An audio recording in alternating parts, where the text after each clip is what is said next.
Acomódense, pues, cholos, cholas. Siéntense donde ustedes quieran, que ahora vamos a empezar las historias de este barrio. Barrio de la Mariscal, que no es barrio cualquiera.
Nosotros a ratos pensamos que somos un pueblo sin mucha memoria, pero yo creo que tenemos mucha, solo que está en las cosas cotidianas, no solo en las casas, sino en las cosas que comemos, en cómo amamos, en cómo odiamos también.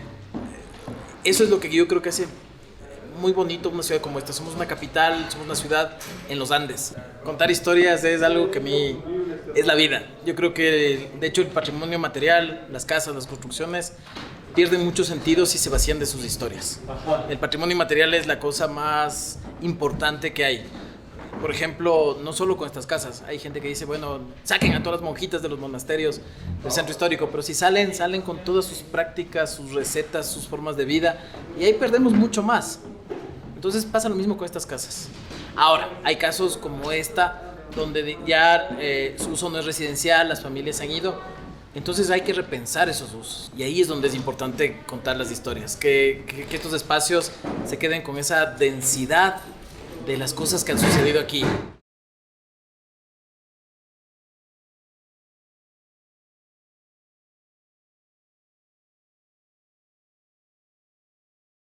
Soy Simón Angotena, soy parte del colectivo Inconcerto.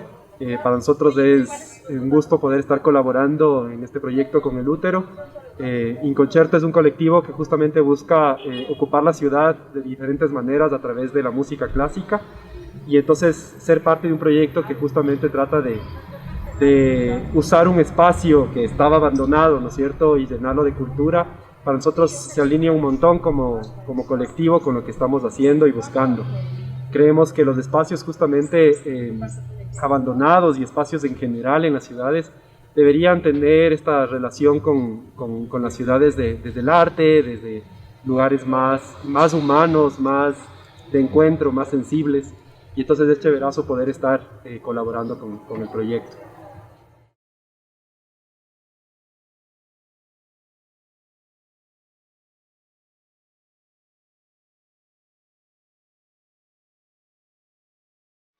El danzar en estas casas que tienen sus paredes gruesas, sus techos altos, la energía que se siente, es muy especial para nosotros danzar en estos espacios que también están cargados de mucha historia.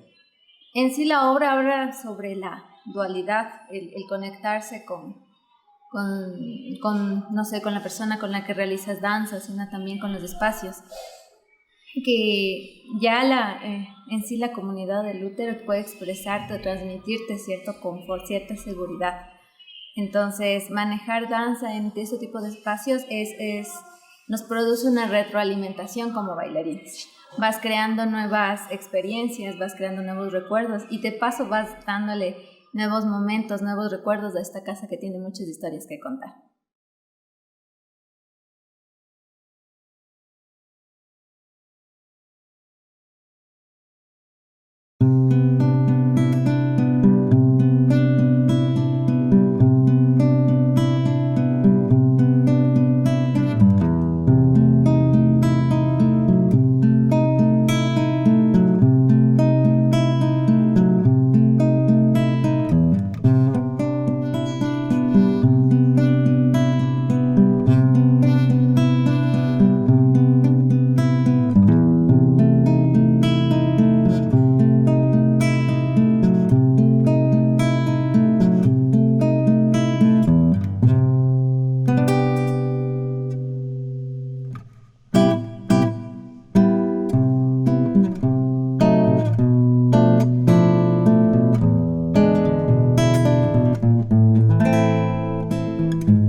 cual hoja seca que va rodando en el mundo.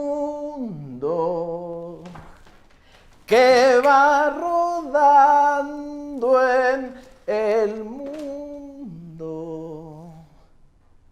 Acomódense, pues, cholos, cholas, siéntense donde ustedes quieran, que ahora vamos a empezar las historias de este barrio, Barrio de la Mariscal, que no es barrio cualquiera. Tómense un café, siéntense cómodos y cómodas, porque hoy vamos a hablar de una casa y del barrio donde está. Vengan, pues. Empecemos.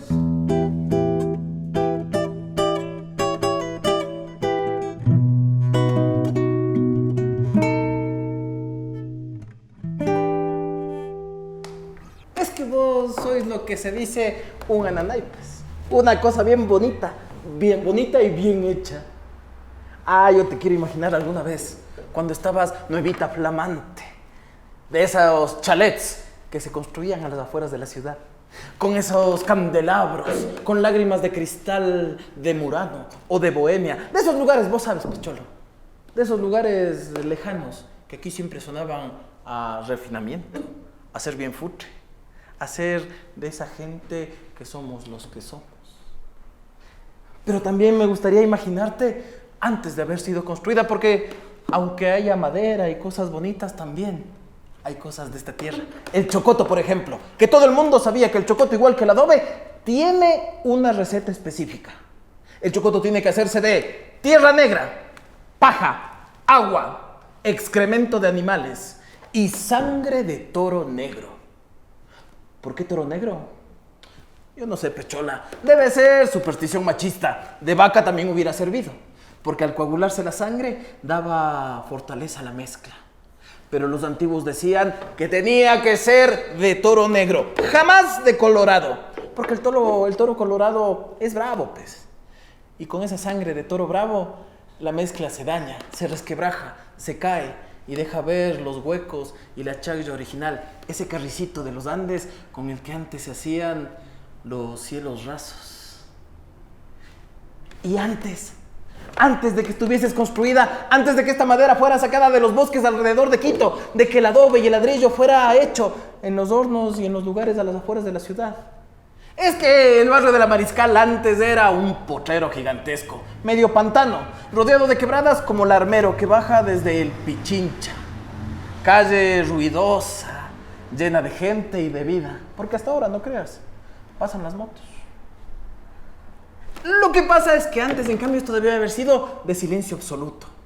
Solo dos vías principales, muy antiguas. Dicen que es lo que queda del viejo Capañán, de esa carretera, diríamos, pues, de épocas del Incario. Porque el Capañán salía de Quito, se dividía en la Alameda en dos. Lo que ahora llamamos 12 de octubre tenía dos salidas. La vieja salida al Marañón, porque hasta ahora, pues, hasta ahora, se baja a un viejo pueblo de indígenas, donde los franciscanos fundaron un santuario a la Virgen de Guadalupe. Pero no la mexicana, pues, a la otra, la más vieja, a la de Extremadura en España.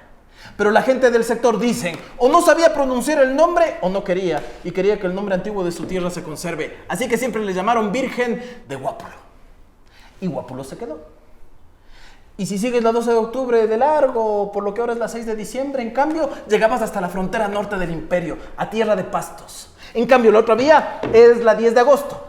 Por allí llegas a un viejo pueblo de indígenas que ahora es barrio de la ciudad, Cotocollao. De Cotocollao a Nono. Y de Nono bajas a tierra de yumbos, a tierras bajas de donde venían productos exóticos.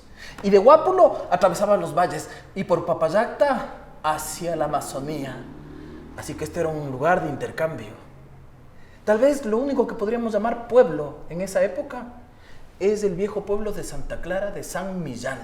Que bueno, pueblo no era. Lo que pasa es que cuando llegaron los primeros sacerdotes, les daba pereza pues ir de un lado al otro, predicando en pueblos distantes. Así que lo que hicieron fue agarrar a todos, ponerles en una sola población y ahí adoctrinarles. Santa Clara de San Millán es comuna ancestral, donde está medio comida por la ciudad. Ustedes han ido a ese barrio que llaman La Gasca, que está aquí al lado. Entre La Gasca y Las Casas hay un barrio que se ve muy distinto. Las calles son más estrechas, se ve menos orden urbanístico, como le llaman ahora. Hay más como barriada. Eso es la comuna. porque los habitantes de Santa Clara de San Millán, a inicios del siglo XX, cuando se dieron cuenta que estas tierras iban a comenzar a costar dinero y que la gente de la ciudad estaba comenzando a construir sus chalets por aquí, vendieron todas sus tierras bajas y se fueron a la parte alta, al filo del Pichincha, donde están hasta ahora. Y el presidente Eloy Alfaro, en esa época, los nombró como un ancestral. Por eso ahí a veces no manda el municipio de Quito, pues cholos. Pero esa es otra historia. ¿Qué pasó después? ¿Cómo llegaste hasta aquí? Eso te voy contando.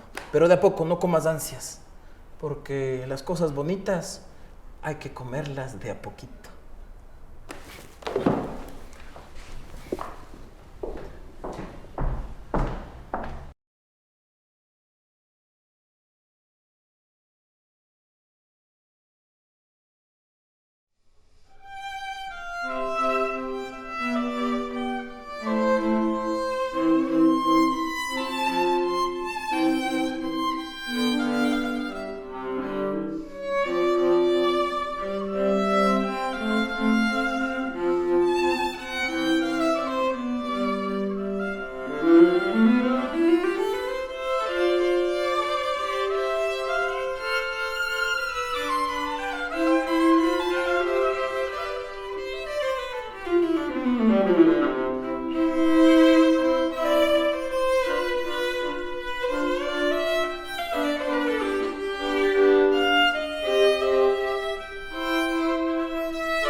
Ay, señora, calle, calle, calle, no me diga, por Dios, se me descompone el magín, la paciencia sale de mí. ¿Qué haré con este avechucho bribón, tan simplón y destemplado?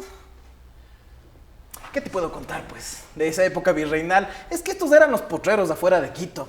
Aquí solo venía el ganado para comer y pastar. Aunque sí, te puedo contar una historia que a mí me encanta. La historia del obispo más riguroso, moral y exagerado que jamás gobernó Quito. El doctor José Pérez Calama, originario de Soria, en España, pero vivió mucho tiempo en Puebla y en Michoacán. Y dice que amaba muchísimo esas tierras mexicanas. Así que muy a su pesar, fue nombrado obispo de Quito. Y tomó sus bártulos y tomó un barco en Acapulco y luego otro barco en Portobelo, en Panamá, y luego llegó a Guayaquil y luego tuvo un terrible viaje para subir hasta los Andes. Apenas llegó a Ambato, cuentan que envió 2 cartas a su obispo de Puebla. En la primera se quejaba de lo malísimos que eran los caminos de esta tierra, que era cosa cierta, Pechola. En la otra se quejaba de lo malos que eran los panes de este territorio. Pero bueno, aquí se hizo amigo de Eugenio Espejo y formaron juntos la Sociedad Patriótica de Amigos del País, una sociedad que buscaba el progreso económico, industrial, cultural y moral de esta ciudad, y que fracasó rotundamente, pues chulos. Aún así, el obispo Calama estaba completamente comprometido con moralizar Quito, y dicen que era exagerado, que por todo metía juicio.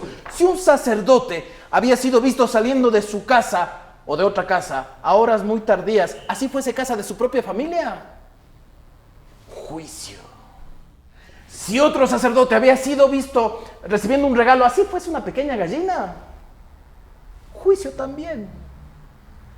Y como aquí somos bien chismosos y chismosas y no respetamos a nadie, ni siquiera al señor obispo, cuando por la ciudad corrieron chismes sobre su propio comportamiento, también juicio a él mismo, pecholos. Y fue hallado inocente, por supuesto.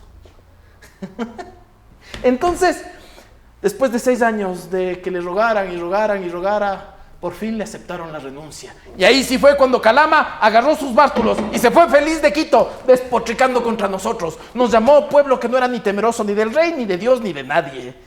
Pero la ira le duró poco. Tomó el barco en Guayaquil, de Guayaquil se fue a Portobelo, de Portobelo tomó otro barco hacia Acapulco. Pero antes de llegar a sus amadas tierras mexicanas, el barco naufragó y Calama murió. ¿Para qué te cuento esto? Has de decir vos. Sí tiene que ver con el barrio, vamos de a poco.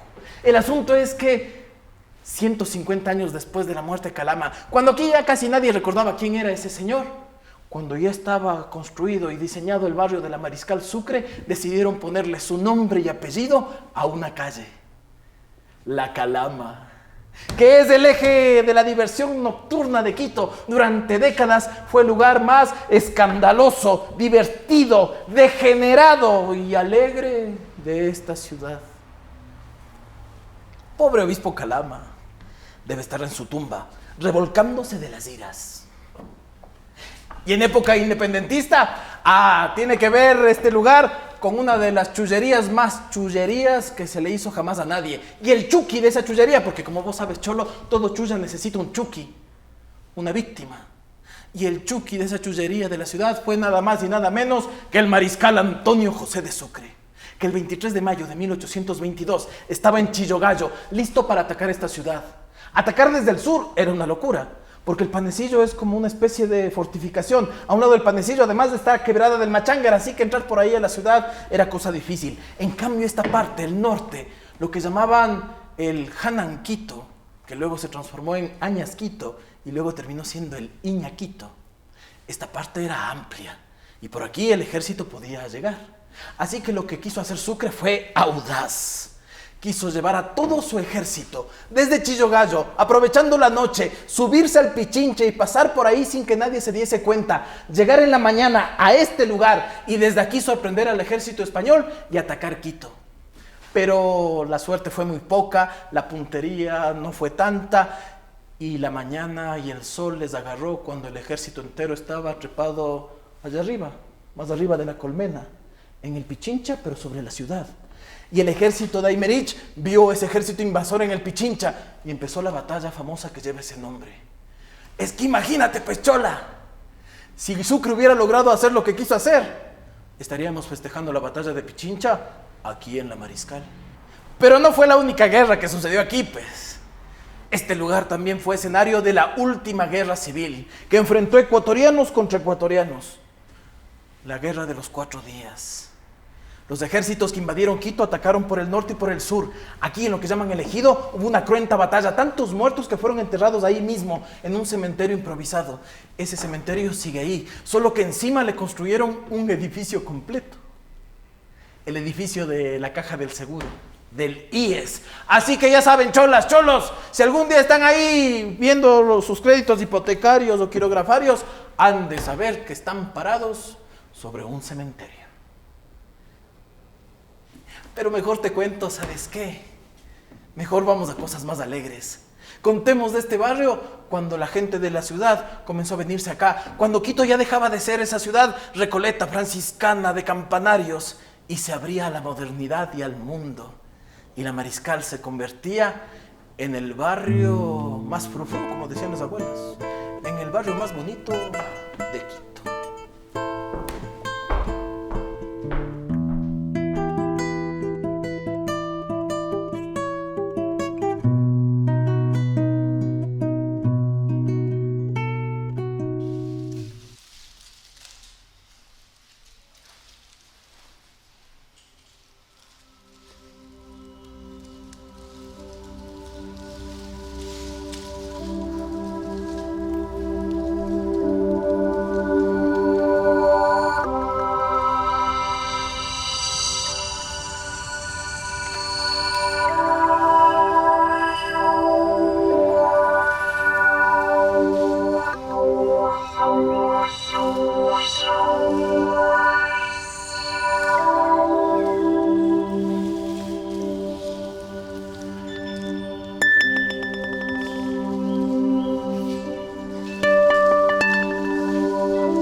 América es el largo camino de los indios. Ellos son estas cumbres y aquel valle,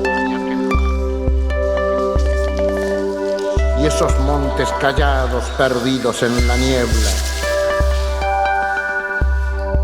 y aquel maizal dorado, y el hueco entre las piedras, y la piedra desierta.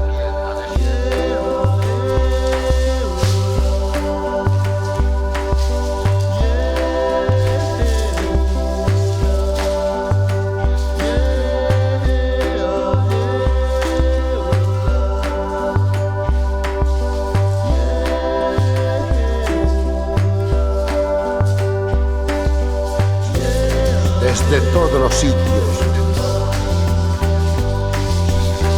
nos están contemplando los indios. Desde todos los sitios nos están contemplando los indios.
Atacama, Patacón, Toconoté, Sotoba, Aymara, Tehuelche, Quechua, Omahuaca, Ranquel, Quiriguano, Guarano, Mocoví, Charrúa, Chicha, Mataco, Pampa, Atacama, Patacón, Toconoté, Sotoba, Aymara, Tehuelche, Quechua, Omahuaca, Ranquel, Quiriguano, Guarano, Mocoví, América, Charrúa, desde todos los sitios nos están contemplando los indios. América, América, América, América, América, América, desde todos los sitios nos están contemplando los indios. América, desde todos los sitios nos están contemplando los indios. Desde todos los sitios nos están contemplando los indios. América, América,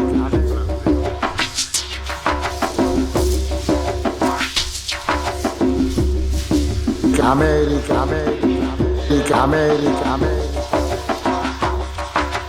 América, América, América, América, América, América, América, América, América, América, América, América.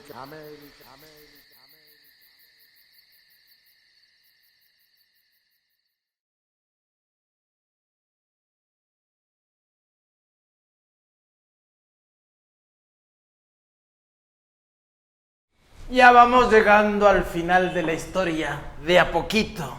La modernidad llega a Quito y a la Mariscal, cuando esa parte que ahora llamamos centro histórico se va quedando chiquita, cuando las familias, las que tenían dinero, querían lugares más amplios, en el campo, rodeados de árboles de capulí, de higueras olorosas, comenzaron a venirse a la Mariscal. Primero fueron las familias más ricas. Los Gijón y Camaño construyeron la Circasiana, los Lazo de la Vega, un chalet grande por acá.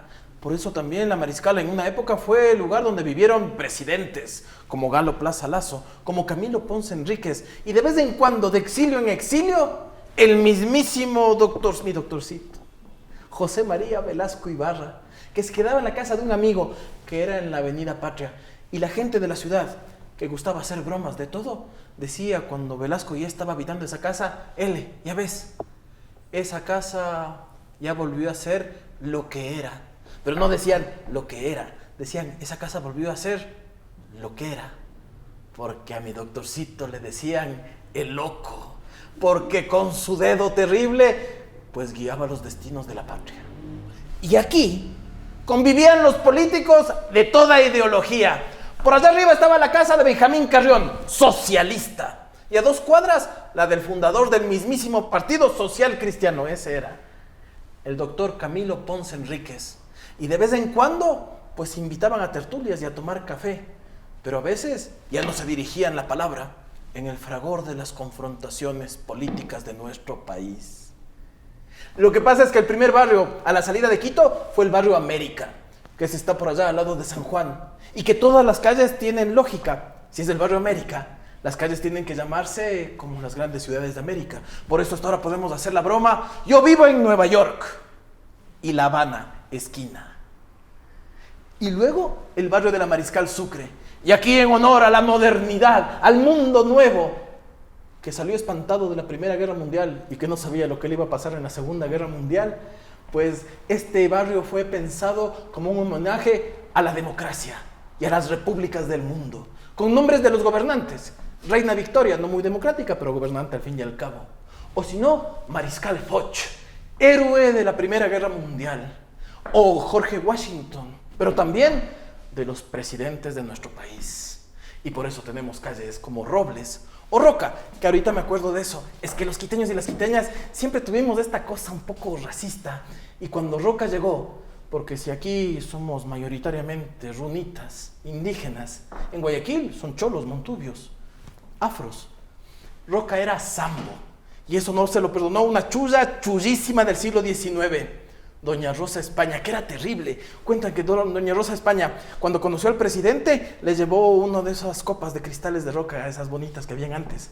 Se la puso al frente y le dijo: señor presidente, si este vaso fuese un santo, ¿cómo se llamaría? Y Roca, ingenuo él, dijo: San Vaso de Roca. Eso mismo es usted, señor presidente. Y se fue. Pero volvamos a esta calle. La calle que dividía los lotes de la caja de pensiones que estaban hacia el norte, de las que hizo un banco privado, que son estas del sur, más grandes y espaciosas, era la calle 20 Milla, nombrada así en honor al que dicen fue el peor presidente que gobernó jamás de este país. ¿Qué es mucho decir, pues, cholos? Ignacio de 20 Milla, a quien el mismísimo Juan Montalvo le dedicó un libro, que si no has leído el libro, chola, yo te aconsejo que lo leas, porque básicamente es un manual del insulto fino. Ahí Montalvo se dedica todo el tiempo a ponerle apodos a Ignacio de 20 Milla. Ignacio de 20 Molla, Ignacio de la Parapapilla, Ignacio Pillapilla, Ignacio de la Cuchilla. Y finalmente, hay quien dice, y algún quiteño ocurrido, dijo que este barrio empezó como hipódromo y terminó como tontódromo. Porque a inicios del siglo XX, don César Mantilla, que tenían todos los negocios de la familia Mantilla, pues, los periódicos, pero los cines, los lugares de entretenimiento, no sabía qué hacerse con los caballos de su compañía de coches de alquiler. Cuando no estaban trabajando, ¿qué hacer con los caballos? Y se le ocurrió una idea brillante: hacer un hipódromo en la vieja hacienda San José, que luego se llamaría Avenida Colón, y hacer correr a los caballos y que la gente apueste y ponga dinero. Así no se perdía por ninguna parte. Y la gente iba y vivía feliz apostando con los caballos. Luego llegaron caballos de pura raza, eso sí, desde Chile. Y el hipódromo se volvió una locura. También fue aeropuerto primitivo y lugar del primer accidente aéreo de esta ciudad, cuando las hermanas Yoder se subieron al avión de un aviador audaz de esas épocas, el Chinto Vélez, y algún árbol mal colocado, maldito, se atravesó en camino del avión, y piloto y bellas murieron en medio del espanto general de esta ciudad. Porque ahorita que escucho eso me acuerdo que la Mariscal, con sus avenidas amplias, fue lugar para que los noveleros de inicios del siglo XX pusieran aquí a mostrar a todo el mundo los grandes inventos civilizatorios, los automóviles. Y también la Colón fue escogida para que la gente corriera como loca de un lado al otro en carreras increíbles a velocidades impensables de 40 kilómetros por hora. Y si había alguien que enloqueció por los automóviles, ese era el loco Larrea, pues, que vivía en la 12 de octubre y salía con su bólido en las mañanas a recorrer toda esa avenida. La gente de la ciudad estaba espantada. Dicen que llamaban al teléfono, en esa época en que el teléfono era con centralita. Uno llamaba y una muchacha respondía del otro lado: ¿qué número quiere? Y uno pedía el número y le conectaban. Y dicen que esas muchachas se quedaban agarradas y prendidas de los audífonos oyendo todos los chismes de esta ciudad. Pues dicen que llamaban a la casa del loco Larrea, llamaban y decían: aló, buenos días, disculpe, ¿será que el señorito loquito va a salir? Para no sacar el ganado a la calle, pues. Y hablando de loco Larrea, su casa es famosa y se conoce hasta ahora. Son de esas casas que conforman para mí las construcciones más extravagantes y maravillosas de la Mariscal, los castillos. Todos de un mismo arquitecto, un mexicano diplomático, Rubén Vinci, que dicen presumía de ser descendiente de Leonardo y arquitecto. Y no era ni lo uno ni lo otro, porque no era descendiente de Leonardo, pero tampoco era arquitecto. Era un dibujante y amaba dibujar casas y creaba fachadas maravillosas. Adentro llenaba como podía, pero las fachadas eran maravillosas. En el centro histórico construyó una, la Casa Chiriboga, que está en Espejo y Guayaquil. Pero la Mariscal fue el lienzo para crear sus obras. Para la familia del loco Larrea, construyó un castillo que está hasta nuestros días en la 12 de octubre, lastimosamente afeado por construcciones modernas contemporáneas. Justo al lado de la casa en la que ahora estoy, en la cuadra famosa de Vinci, la cuadra de la calle Roca, entre Juan León Mera y Reina Victoria, hay 5 casas firmadas por ese arquitecto. Si no me creen, acérquense, busquen con cuidado en las fachadas, en las que no están demasiado cambiadas por el tiempo y las nuevas construcciones. Aún van a poder ver un marco hecho en yesería, y en el centro del marco dice R. Vinci, arquitecto. Y un viajero, un judío norteamericano, hotelero y pastelero, que llegó aquí también en los años 50, escribió sobre estas casas algo terrible, en un libro que causó escozor en esta ciudad, con el burro por dentro. ¿Cómo se iba a atrever este pastelero a hablar tan mal de Quito? Aunque después del primer susto, la gente de esta ciudad muy pragmáticamente decía, bueno, ojalá que alguien lo lea y eso traiga turismo a la ciudad. Porque decía que no había nada más espantoso que la cuadra que estaba aquí al lado, donde el arquitecto afiebrado había construido primero un castillo al estilo alemán, luego al lado una casa estilo selva alemana, que parecía un chalet de esas tierras y que solo faltaba que tuviera nieve, pinos y un lobo con una canastita en la boca. Al frente una mezquita que recordaba de alguna manera el Taj Mahal, que está justo aquí al lado, y al frente de esa mezquita lo peor de todo, lo que ese viajero, Ludwig Bellmans, describió como un inodoro dado la vuelta y pintado horrorosamente de colores pasteles en medio de la ciudad. Pero si eso le molestaba, cuando llegó al otro lado de la Mariscal quedó espantado, con unas casas que describía como conejos agachados unos al lado de los otros, hechos de ladrillo a la vista, que parecían casas de los peores barrios carboneros de Filadelfia. Pero así se quedó, hasta que llegó en verdad la modernidad, y aquí muy cerquita, en la avenida Amazonas y Roca, se abrió el primer mercado moderno, La Favorita, que le pusieron al lado el nombre de Súper, y así la gente de esta ciudad dejó la ancestral cultura del regateo, y pagó nomás lo que estaba ahí en el precio, porque tenía embalajes bonitos y cajas coloridas. Al frente, La Fuente, donde se empezaron a servir comidas modernas, hot dogs, hamburguesas, milkshakes. Y en la Colón, el primer ¿cómo sería? Es que yo en esas cosas no sé hablar tanto bien. Drive-in, creo que decían. Donde además uno comía lo mismo, pero se lo servían directamente en el automóvil. Pero como la gente de esta ciudad no estaba para hamburguesas y hot dogs, sino más bien hacían concursos de quienes tomaban más cervezas y se hacían servir por muchachas que vestían, en esa época se decía, apretadísimas faldas que hacían que las beatas de esta ciudad se santiguasen ante semejante pecado. Y así de a poco llegamos a estas épocas. Las familias que alguna vez construyeron estas casas se fueron a buscar nuevos lugares más tranquilos, porque esto se empezó a llenar de jóvenes que buscaban diversión. Y donde se abrieron las primeras discotecas. Una de las primeras, también el nombre me parece bien chulla, High Alive, que yo creo que era como High Life, pero High Alive sonaba más bonito. Y ahí se bailaban cumbias hasta el amanecer. Y ahora estas casas se están llenando, como vos, Chola, de cultura, de arte, de nuevas propuestas para esta ciudad que no para de cambiar.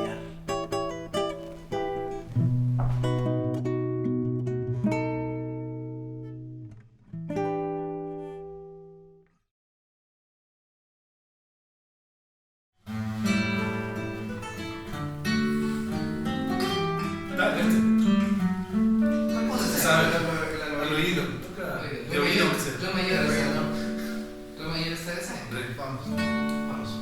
Dale la introducción, Rosales.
Llora, acordeón.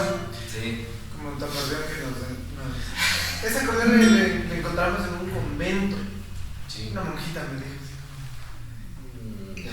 Era del párroco. Oye, lindo, me hizo acuerdo mucho del Tadashi.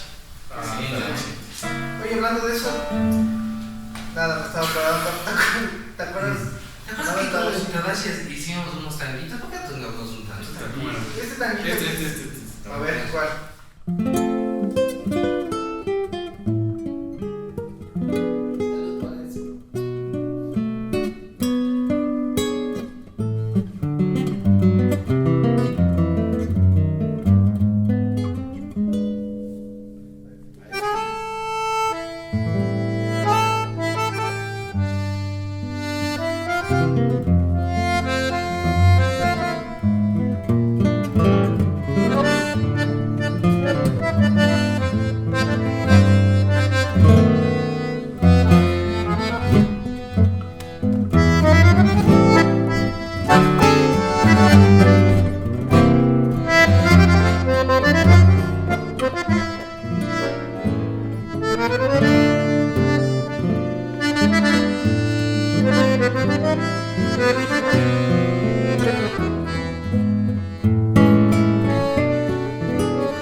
Y aparecerme cuando no quería regresarme de Buenos Aires.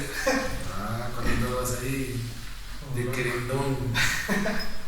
¿Qué pasó con ese bandoneón? Ese bandoneón que buscamos por todo Montevideo y... De bestia. Qué locura fue eso. Momento bien complicado, no lindo, claro. Lindo, verdad, lindo los tanguitos. Pero toquemos otro pasillito. Vamos, un pasito costeño, vamos, ¿ok? Este es costeño, ¿verdad?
Ya les veo los ojos ansiosos, pecholos, cholas. ¿Qué va a pasar entonces con esta casa? 80 años no son nada. Esto está guaguito aún, pues. Esto está listo para contar nuevas historias. Las que van a venir. Las que llegan de a poco. Las que anuncian el futuro. ¡Qué mala suerte tienen los pobres! Que hasta los perros le andan mordiendo. Así es la vida, guambrita, ir por el mundo bonita, siempre sufriendo.